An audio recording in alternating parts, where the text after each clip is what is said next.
আসসালামু আলাইকুম। এটিএন বাংলা গ্রামগঞ্জের খবরে সবাইকে স্বাগত জানাচ্ছি। আমি ভাবনা আহমেদ। শুরুতেই বিআরবি কেবল সংবাদ শিরোনাম।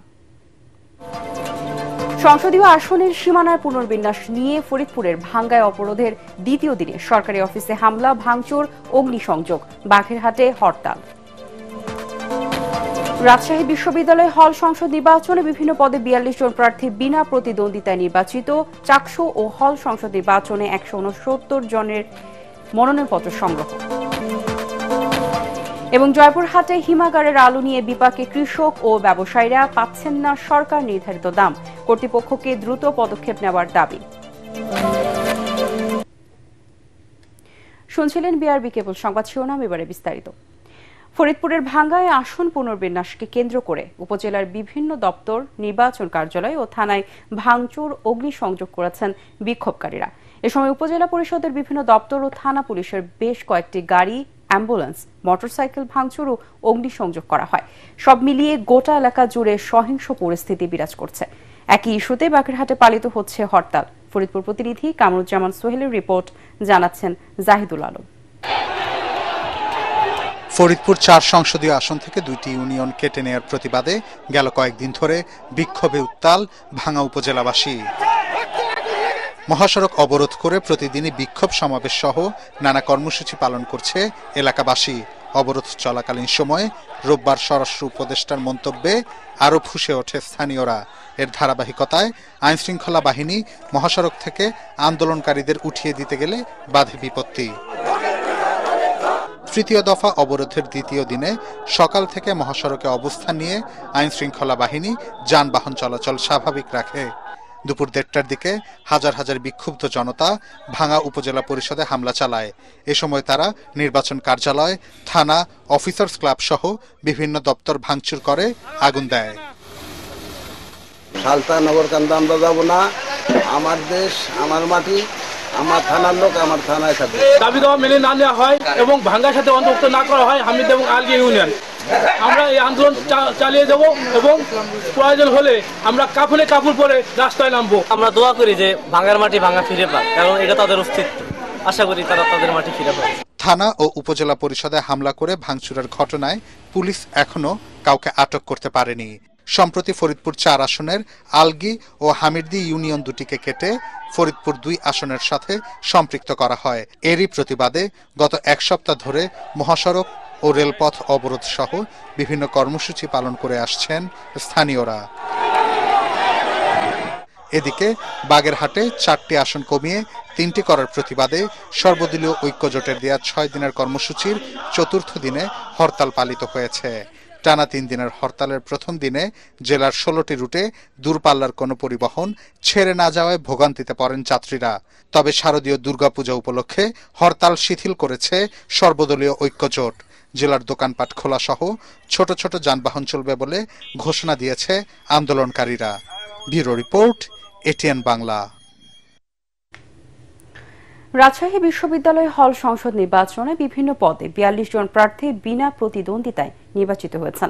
প্রধান নির্বাচন commissioner professor doctor F Nazrul Islam এই তথ্য নিশ্চিত করেন। তিনি বলেন, পদের বিপরীতে প্রতিদ্বন্দ্বী প্রার্থী না থাকায় হল সংসদের বিভিন্ন পদে বিনা প্রতিদ্বন্দ্বিতায় তারা নির্বাচিত হয়েছেন। নির্বাচিতদের মধ্যে ৪ জন ছেলেদের একটি হল থেকে এবং বাকিরা সবাই মেয়েদের হল থেকে নির্বাচিত হয়েছেন। এছাড়া কোনো প্রার্থী না থাকায় হল সংসদের ৩টি পদ ফাঁকা রয়েছে। এবার রাকসুতে মোট ভোটার ২৮,৯০৫ জন। এর মধ্যে নারী ভোটার ১১,৩০৫ ও পুরুষ ভোটার ১৭,৫৯৬। রাকসুতে ভিপি পদে ১৮ জন, জিএস পদে ১৩ জন ও এজিএস পদে ১৬ জন প্রার্থী প্রতিদ্বন্দ্বিতা করছেন। এছাড়া হল সংসদে ৬০০ জন প্রার্থী রয়েছেন। গতকাল চূড়ান্ত প্রার্থী তালিকা প্রকাশ করার পর আজ থেকে আনুষ্ঠানিকভাবে শুরু হয়েছে রাকসু নির্বাচনের প্রচারণা। এবারের নির্বাচনে ইসলামী ছাত্র শিবির, জাতীয়তাবাদী ছাত্রদল, সাবেক সমন্বয়ক ও স্বতন্ত্র প্রার্থীদের সমন্বয়ে মোট ১১টি প্যানেল প্রতিদ্বন্দ্বিতা করছে। দীর্ঘ ৩৫ বছর পর আগামী ২৫ সেপ্টেম্বর রাকসু নির্বাচন অনুষ্ঠিত হবে। চট্টগ্রাম বিশ্ববিদ্যালয় কেন্দ্রীয় ছাত্র সংসদ, চাকসু ও হল সংসদ নির্বাচনে 169 জন মনোনয়নপত্র সংগ্রহ করেছেন। নির্বাচন কমিশন জানায় এর মধ্যে চাকসুতে 97 জন, ছেলেদের হল থেকে 26 জন এবং মেয়েদের হল থেকে 46 জন প্রার্থী মনোনয়নপত্র সংগ্রহ করেন। প্রথম দিনে সংগৃহীত 28টি মনোনয়নপত্রের মধ্যে কেন্দ্রীয় ছাত্র সংসদের জন্য 26টি এবং হল সংসদের জন্য 2টি মনোনয়নপত্র বিতরণ হয়। আগামীকাল মনোনয়নপত্র সংগ্রহের শেষ দিন। 35 বছর পর অনুষ্ঠিত হতে যাওয়া এবারের নির্বাচনে মনোনয়নপত্র সংগ্রহের সময় প্রার্থীদেরকে ডোপ টেস্টের কার্ড দেওয়া হচ্ছে। পরে চবি মেডিকেলে 350 টাকা ফি জমা দিয়ে নমুনা দিতে হবে। ডোপ টেস্টে উত্তীর্ণ না হলে কেউ নির্বাচনে অংশ নিতে পারবেন না বলে জানিয়েছেন নির্বাচন কমিশনার। 17 সেপ্টেম্বর মনোনয়ন ফর্ম জমা দেওয়ার শেষ দিন। চাকসু নির্বাচনে মোট ভোটার 27,637 জন।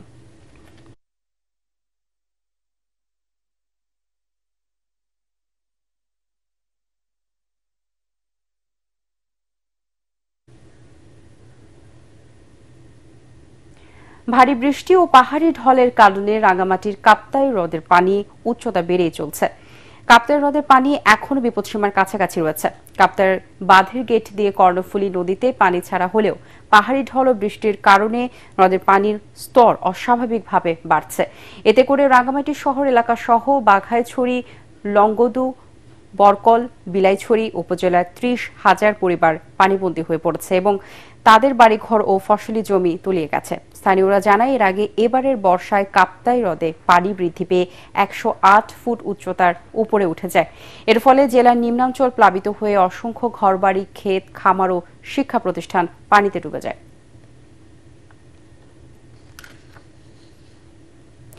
বরিশালের হিজলা উপজেলায় এক তরুণীকে ধর্ষণ ও হত্যার পর লাশ গুমের ঘটনায় 2 আসামির মৃত্যুদণ্ড দিয়েছে আদালত। দুপুরে আসামিদের উপস্থিতিতে বরিশাল নারী ও শিশু নির্যাতন দমন ট্রাইব্যুনাল আদালতের বিচারক মোহাম্মদ রকিবুল ইসলামে আদেশ দেন। দণ্ডপ্রাপ্তরা হলেন কবির আকর ও জব্বার ব্যাপারী।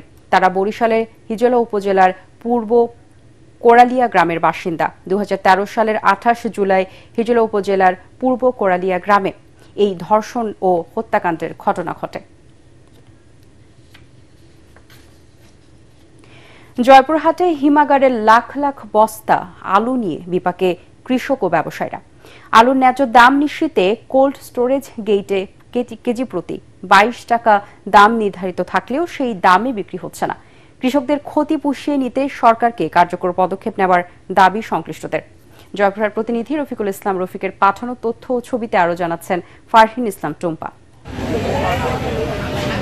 চলতি মৌসুমে জয়পুরহাট জেলায় প্রায় 44,000 হেক্টর জমিতে আলুর চাষ হয়। তবে কাঙ্ক্ষিত দাম না পাওয়ায় হিমাগারে মজুত করেন চাষি ও ব্যবসায়ীরা।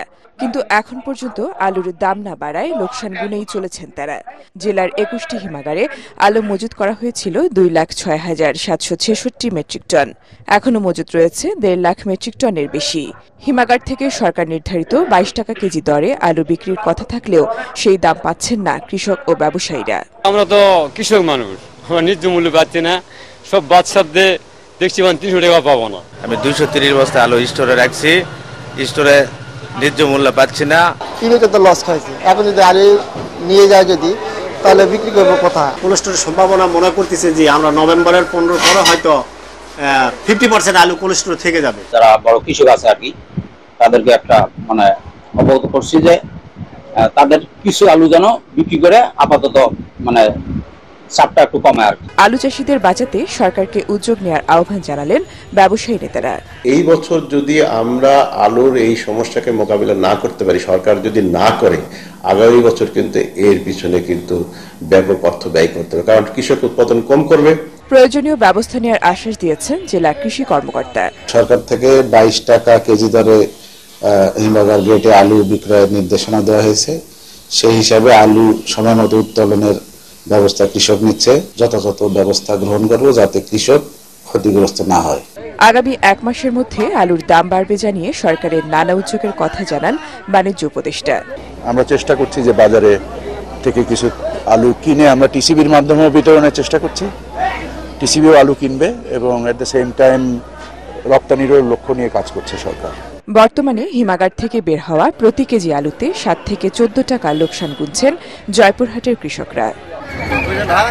Bureau report, ATN Bangla. নীলফামারীতে আধুনিক ট্রাক টার্মিনাল ও নিরাপদ বাইপাস সড়কের দাবিতে মানববন্ধন অনুষ্ঠিত হয়েছে। দুপুরে জেলা শহরের চৌরঙ্গি মোড়ে ওই মানববন্ধন কর্মসূচির আয়োজন করে জেলা ট্রাক ও ট্যাঙ্ক লরি শ্রমিক ইউনিয়ন।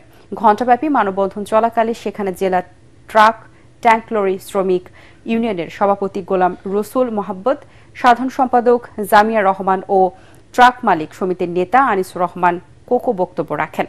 মানববন্ধন শেষে জেলা প্রশাসক বরাবরে একটি স্মারকলিপি দেওয়া হয়। কুড়িগ্রামের ভুরুঙ্গামারী উপজেলার তিলাই ইউনিয়নের পশ্চিম ছাট গোপালপুর গ্রামের ছবি। জন্ম থেকেই জটিল রোগে আক্রান্ত ছমিরের বয়স ৩৩ হলেও উচ্চতায় এখনও শিশু। দারিদ্র্যের সাথে পাল্লা দিয়ে চলছে তার জীবন, ফলে অনিশ্চিত চিকিৎসা আর ভবিষ্যৎ। কুড়িগ্রাম প্রতিনিধি MS সাগরের তথ্য ও চিত্রে জানাচ্ছেন ফারহিন ইসলাম টুম্পা। হতদরিদ্র আজিমুদ্দিন ও আছিয়া বেগমের ৩ ছেলে মেয়ের মধ্যে বড় আছরউদ্দিন ওরফে ছমির। প্রতিনিয়ত দারিদ্র্যের সাথে যুদ্ধ করা ছমিরের চিকিৎসার অভাবে শরীরের সাথে ঘটেনি মানসিক বিকাশও। অন্য ভাই বোনদের জীবন স্বাভাবিক হলেও তার জীবন যেন এখনও আটকে শিশুকালে।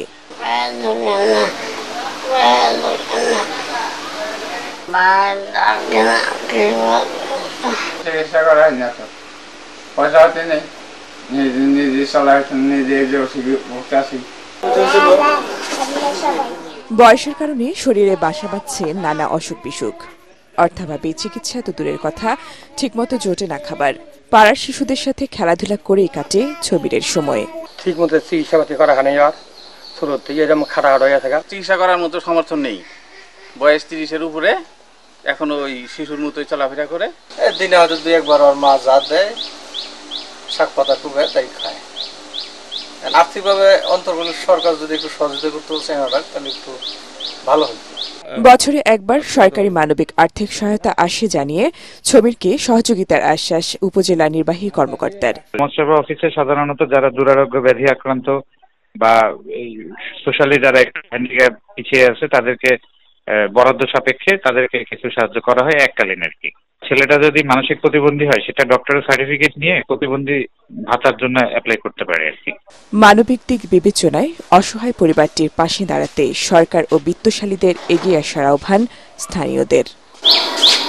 Bureau report, ATN Bangla. দেশজুড়ে নতুন করে ফুটবলের উন্মাদনা ছড়িয়ে দিতে যুব ও ক্রীড়া মন্ত্রণালয় ও বাংলাদেশ ফুটবল ফেডারেশনের যৌথ আয়োজনে ঝালকাঠিতে তারুণ্যের উৎসব জাতীয় ফুটবল চ্যাম্পিয়নশিপ শুরু হয়েছে। গতকাল পৌর স্টেডিয়ামে টুর্নামেন্টের উদ্বোধন করেন জেলা প্রশাসক আশরাফুর রহমান। উদ্বোধনী ম্যাচে ঝালকাঠি ও পটুয়াখালী জেলার মধ্যে অনুষ্ঠিত খেলাটি 1-1 গোলে ড্র হয়। প্রথম রাউন্ডে এই টুর্নামেন্টে 8টি জেলা অংশ নিচ্ছে। পরবর্তী সংবাদ দেখার আমন্ত্রণ জানিয়ে এখনকার মতো শেষ করছি। এটিএন বাংলার সংবাদ ইউটিউবে দেখতে ব্রাউজ করুন, youtube/ATN বাংলা নিউজ। ধন্যবাদ সবাইকে।